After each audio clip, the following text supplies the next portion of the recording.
Some cool stuff happened on Friday Night SmackDown, but this is what piqued my interest the most. The Street Profits were waiting for someone to arrive. Who could it possibly be? Maybe Bianca? Well, it's actually Bobby Lashley, and they're here to talk some business. Are we seeing the Hurt Business 2.0? I mean, Montez was already wearing a suit. It's super exciting. Now, that doesn't necessarily mean that the Street Profits are turning heel, but they're finally going to be portrayed a lot more seriously. They've been doing the same thing for years now. And let's be fair right here, it's the Hurt Business. They're eventually going to turn heel. I wish they would put Bianca into this as well, but I've heard she doesn't want to necessarily turn heel. And as excited as I am about this, I immediately thought, man, Cedric and Shelton.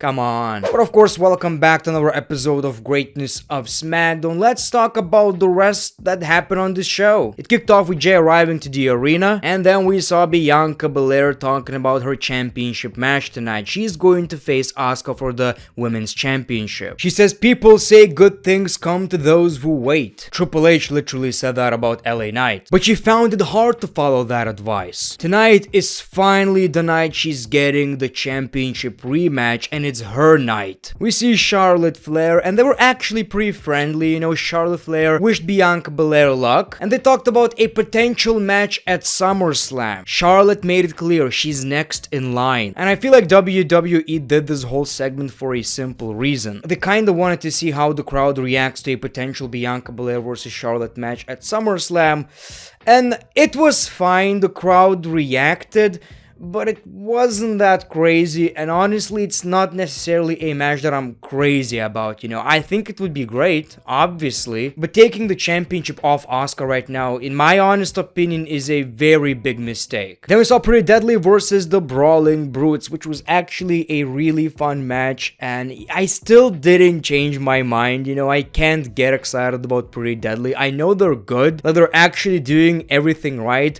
To me, the gimmick is just, it's something I've seen before, and honestly, I believe it never truly worked. But they picked up the W again. Their booking is pretty decent. I mean, they're winning all the matches, but I just don't feel like the crowd have any connection with them. Charlotte Flair said she's leaving SmackDown tonight because she's confident she will get her SummerSlam match against Belair. But Bayley says she's also confident tonight as Sky brings attention to her Money in the Bank briefcase. Flair decides to stay. And it's not necessarily because Charlotte Flair is such a good friend. I believe if Bianca Belair loses, she doesn't get the championship match. And we all know how much Charlotte Flair needs a championship, that poor thing. She never held one in the past few months. Then we got Bayley versus Zelina Vega. This was a short little match. It seems like, you know, Zelina Vega is kinda getting a push. She's losing a lot, but she's getting a lot of TV time. The crowd loves her, so I believe eventually she is going to become a champion, so it's just a matter of time. She lost tonight, of course. Okay, let's talk about Shotzi right here. Let's talk about Shotzi and this whole situation. I'm kinda disappointed in the WWE fans, which happens every day actually on Twitter. Just don't go to that place and you'll save your energy. So basically, Bayley cut Shotzi's hair in a backstage brawl. Then we saw a video of Shotzi, you know, cutting her hair, and she's pretty much bald right now. In kayfabe, she just tried to show how crazy she is. I was watching that video of Shotzi cutting her hair, and that basically happened to me like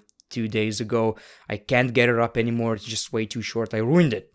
Anyway, people are being like, oh, Vince McMahon is ruining Shotzi because she doesn't have as much hair.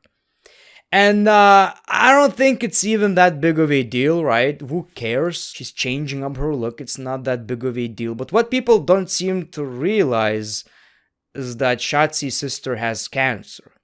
So she's trying to show support to her sister, which actually happens quite a lot. When someone you know gets cancer, you do the same thing to kind of show support. So yeah, it's a pretty fucked up situation. Even if it was just a random segment with nothing personal, it's not that big of a deal. Grow the up. Then we heard from Jey Uso. He talked about his brothers. He says, when Jimmy feels anything, I feel the same thing. When he's hurt, I'm hurt. He never thought he would be hurt by a family member in a million years. He respects all of his family members except for Roman Reigns, Solo Sikoa, and Paul Heyman. We see Heyman and Sikoa. He says, you will be coming face to face with Roman Reigns next week. You're sounding more and more like the tribal chief every day. But you don't have self-awareness, and you don't have the consciousness needed to be the right-hand man. What happened to Jimmy is all your fault. No one in your family will forgive you. Sikoa tells Jey, what happened to Jimmy is your fault. He will never forgive Jey. But then we got a big-ass brawl. Jey had enough. He had enough of talking. He even super kicked Paul Heyman. That was actually a pretty wild segment. And next week we're getting Roman, which I like that. Say what you will about Roman's WWE Championship reign. Yes, it kinda sucks he's not showing up every week. That's not even a big problem. My biggest problem is that he's not defending the championship at least once in 2 months, because then you're like, okay, he's the longest reigning champion in whatever years, but he really defend the championship. Like, at this point, is it even that impressive? But when it comes to Roman not showing up every week, I know it can sometimes suck, but every time he does show up, it's so special. He's basically like Brock Lesnar right now. When Brock is here, you listen. I think eventually we will see Solo Sikoa versus Jey Uso, and I'm pretty sure during that paper, which is probably Payback, I believe, we ain't seeing Roman. Then we got Grayson Waller, AJ Styles, Santos, Escobar, Butch in a first round match for the United States Championship Invitational. This was a fun match, a lot of talented people, and it seems like WWE are pretty good with building these guys. I mean, Grayson Waller is pretty big after his match against Edge, Butch is getting a lot of TV time, Santos Escobar became kind of a star, AJ is AJ, so it seems like lately WWE know what they're doing. The only issue is we don't have that many interesting storyline. So this was a fun match with a very surprising ending. Santos Escobar actually won and he's moving on. I'm happy for the dude. He's not that over, but it's getting there. He's very likable. Also during this match we saw Karrion Kross attacking the OC, so it seems like this rivalry is still going on. He desperately needs a W against AJ, man, or this is just simply over. Next week we're getting another round match, and LA Knight makes his entrance with a gigantic pop again. After every sentence he makes, people are chanting yeah. You can tell this dude is so happy. He says everyone wants to use his name to get views and clicks on the internet. I don't know what you're talking about right here. You just lies. Lies. Absolute lies. I don't know what he's talking about. I don't know what you're talking about.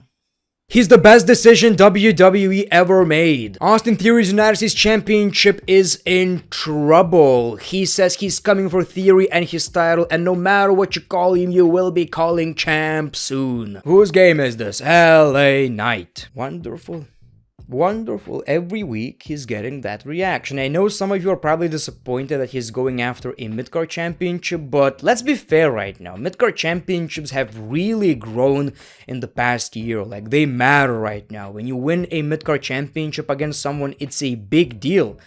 I mean, winning against Theory right now would be huge because he held that championship for, I don't know, hundreds of days now. Gunther, same thing. I don't feel like you should be disappointed. Finally, we got Asuka versus Bianca Belair for the WWE Women's Championship. This was a fun match, but you already knew something is about to happen. There's no way WWE, under Triple H's creative, could possibly make Asuka lose the championship already. She's doing so good. And I knew there was this possibility because they teased the match at SummerSlam, but I was like, they can't be that stupid. So, of course, we saw Io Sky, Bayley, then we saw Charlotte Flair. So we got this big-ass brawl until we got a disqualification. Then Io Sky tried to cash in, but we got Asuka with the mist. And that was your show. Another unsuccessful cash in. But what I like about this is that a lot of women have their eyes set on the Women's Championship. And it kind of works for Asuka because, of the language barrier. So she can just watch everybody fight and sometimes spit on their faces. It's kind of badass. So another decent episode of SmackDown. Not the best, but it seems like every other SmackDown is really, really good. We have one